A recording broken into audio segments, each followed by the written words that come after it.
Паспорт и желание – вот что должен иметь каждый голосующий на проходящих выборах. Малгобекчанину Адаму Ювлоеву только неделю назад исполнилось 18, и эти выборы для него, так сказать, дебютные. Молодой человек раньше с процедурой голосования не был знаком, и для него проводят пояснительную беседу, что и как нужно делать. Вот один лист, в любую клеточку знак поставишь. Вот второй листик, здесь тоже одно. Только в одну поставишь. И третий, только в одну поставишь. Плюс или минус, или крестик, или галочка. Внимательно, внимательно, да?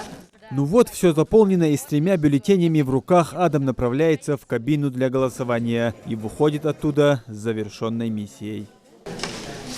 Адам, расскажи, было волнение? Как это? Было все-таки волнение, но я решился.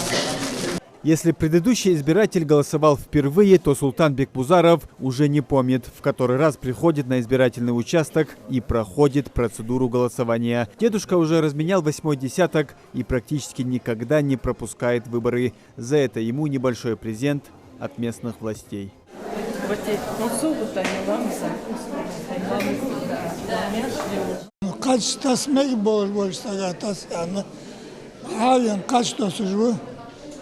Асвадар янелчи качтос хайолж болса шихана хавена шихана качтаса давахш шинвезр болса качтаса давахш ба хоржмж гаттж алерме анха ер ханз дачак дандалш духусмж худеанха. Всего в республике 137 избирательных участков. На каждом из них есть стенды, благодаря которым можно узнать список кандидатов и политических партий. На 403-м участке Малгобека всего должны проголосовать около 1300 человек. Из них на данный момент более 500 уже отдали свои голоса. Причем 37 сделали это на дому. Вчера примерно 25% уже проголосовало.